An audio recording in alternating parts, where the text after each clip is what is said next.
G'day guys, Mark and Natty here with the senior men's match report for the round 4 match against old Xavs. This week we had another debutant into the side, Matty Muller, which was a fantastic reward for effort for him over a great season in the twos last year, and he's been a really strong competitor for us in the early part of the season in the reserves this year. Peter Sherwin, club legend, presented the jumper to Matty, and it was great to have Matty's dad Ian in the rooms as well, who had coached alongside Pete back in the early 90s. So alongside Matty Muller, Hugh Burn-Jones and Angus Jones also came into the side for their first senior games this year. Jonesy hadn't played senior footy since 2023, and Henry Brown and Sammy Grant were back in from VFL duties this week. So 5 changes, which is great to give some opportunities to some guys who have been knocking the door down in the twos. And we'll continue to develop our group in that way. In terms of the first quarter, got off to a really strong start. The boys were up and about.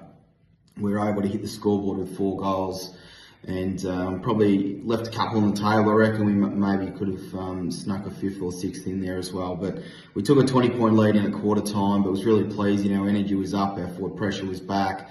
We were able to get the ball inside 50 and generally lock it in, so we certainly dominated inside 50 count. I think it was about 17-4 or thereabouts. So really good start by the boys, and we looked like we were back and playing our brand of football. Second quarter, we kicked an early one. Will Clark kicked one off an Angus Simons shot on goal that Clarkie marked.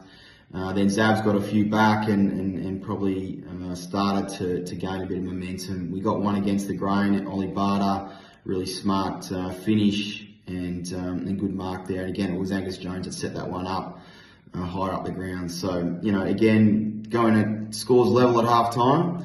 Xavs certainly got the better of us in the second overall in terms of, winning the quarter by 20 points, but, we're still well and truly in the game.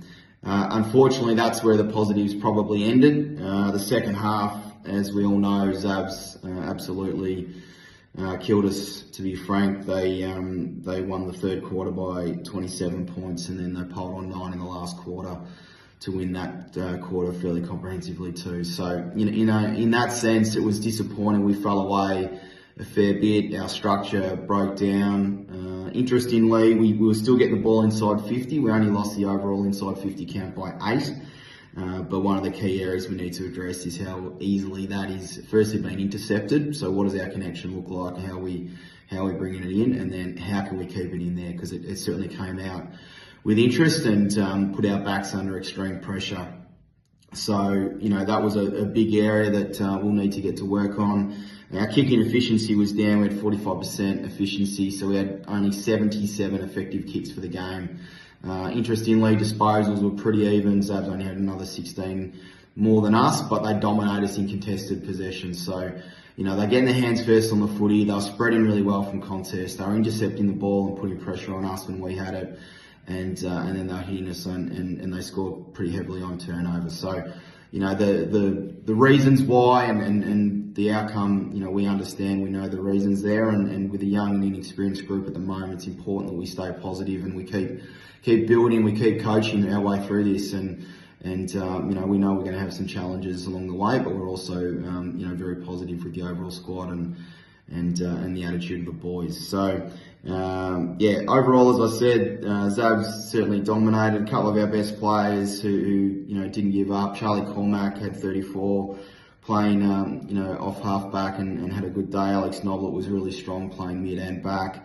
Jake Tawney, fantastic for a 4th gamer. He went to the opposition's co-captain, who's probably one of the most elite ball users in the comp, and been averaging 35 plus in the first 3 games. And Jake kept him to 12 touches and had 15 himself, so really sacrificed for the team. Sammy Grant and the Brown brothers all kept trying as well. But we bounced back. We'll get to work and give it a good crack against Old Brighton this week. So stick with us, Cards faithful, and appreciate your support.